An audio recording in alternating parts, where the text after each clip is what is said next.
1986. The Angels are trailing 12-5 going to the bottom of the ninth inning.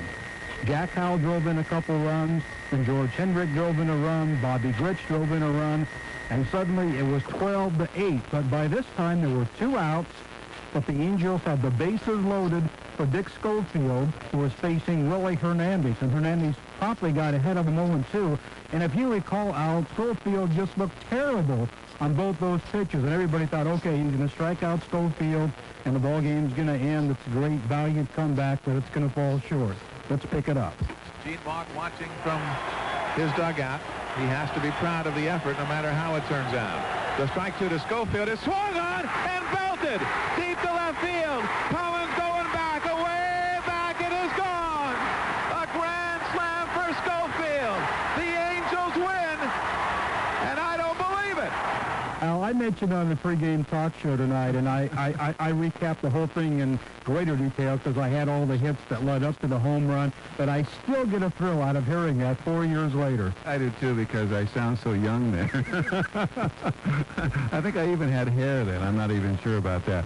But it was quite a moment. I'll never forget it, and as you pointed out in setting it up, it seemed impossible. They were down 12-5, and they had Hernandez on the mound, who was only a year or so before the MVP and Cy Young Award winner. He was ahead. He got the screwball working, and then he hung something, and Schofield laced it out, and it was really a most memorable time. And I think if you look back on the history of the club, I don't think there's a bigger comeback than that one. No, fact, you knew that night. I may have even said it a few moments later on that same tape, that with that home run, it was my feeling at the time there'd be no stopping them now. There'd be no stopping the Angels from a divisional championship.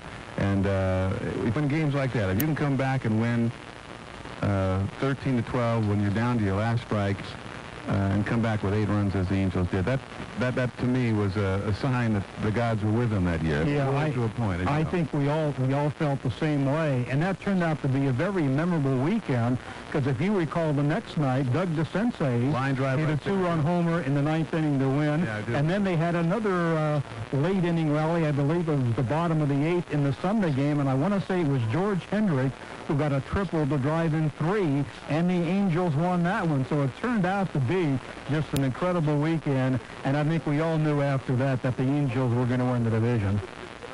Thank you for bringing that up and taking us down memory lane. As tonight, the Angels sweep the Texas Rangers. A 7-run, 7th inning was the difference. Angels 9 and Texas 2. The batter is Schofield, who started this inning with a base hit. And I'll tell you, he has some power. He has 11 home runs. He just missed one early in this ball game. I wasn't thinking home run, grand slam. I was just trying to get a base hit or, you know, any type of a bloop, whatever, to get a run and keep us going. But he threw the first pitch, breaking ball, strike 1, and I said, uh-oh. And then he threw a screwball, which made it 0-2. I swung, it was in the dirt, and had a bad swing on it, and I kind of circled the plate, came around behind the umpire, and then I said, all right, just make contact. Bases loaded, 2 outs. Tigers lead by 3. There's a drive hit deep. This ball game is over. A grand slam home run, and the Angels win it. Angel Miracle Magic had struck again. All I need is